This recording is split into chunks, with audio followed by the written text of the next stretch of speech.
Hermès, qu'est-ce que t'es en train de faire? Artemis, tu tombes bien, aide-moi, on va tout charger dans le char d'Apollon. Mais tu déménages ou quoi? Enfin, t'es pas au courant? Ils sont en train de faire des perquisitions dans tout l'Olympe. On a eu nos noms publiés sur une liste d'évadés fiscaux. Du coup, on part se mettre au vert le temps que ça se calme. Oh purée, faut aussi prévenir Poséidon. Il vient de partir en week-end sur le yacht des Argonautes.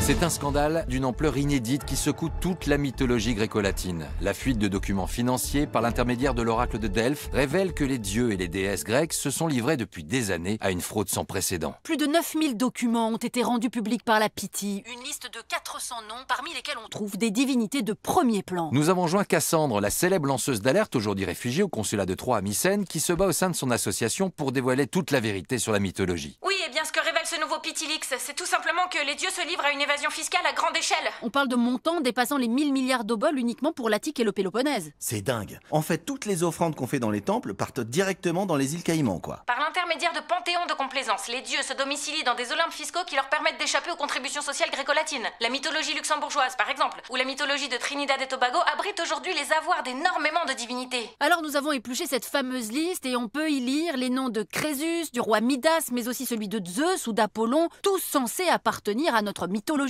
Plus surprenant, le Pythilix voit aussi apparaître des célébrités du monde artistique et littéraire antique, comme Échille ou Sophocle. Et après, ils viennent nous faire la morale avec leur tragédie. Bonjour l'hypocrisie. Nous avons voulu enquêter sur ces montages financiers opaques. Pour Odyssée spéciale, Thésée a remonté le fil de ce qui s'apparente à un véritable labyrinthe. Pour comprendre cette affaire, j'ai demandé à un ancien banquier de chez Goldman Sachs de nous détailler le système. Il me donne rendez-vous dans un parking sous les écuries d'Augias. Les dieux de l'Olympe placent leur argent dans des mythologies fictives à travers un réseau de sociétés écrans. Tout fonctionne à l'égyptienne avec un système pyramidal. La fortune de Poséidon, par exemple, elle est enregistrée à l'étranger sous le nom de Percy Jackson. Mais lorsque nous nous rendons à l'adresse de cette société, une surprise nous attend. 12, cité de l'Atlantide. Aux alentours, personne. Visiblement, cette civilisation n'existe plus. Eh les gars, vous voulez un mojito? Sérieusement, Zeus, ça te stresse pas qu'on doive se cacher dans la mythologie panaméenne à cause de cette histoire de fraude fiscale? T'inquiète, ça va se tasser. Et puis ici, on a vraiment rien à craindre. Personne va venir nous chercher. Vous entendez pas comme un bourdonnement, vous?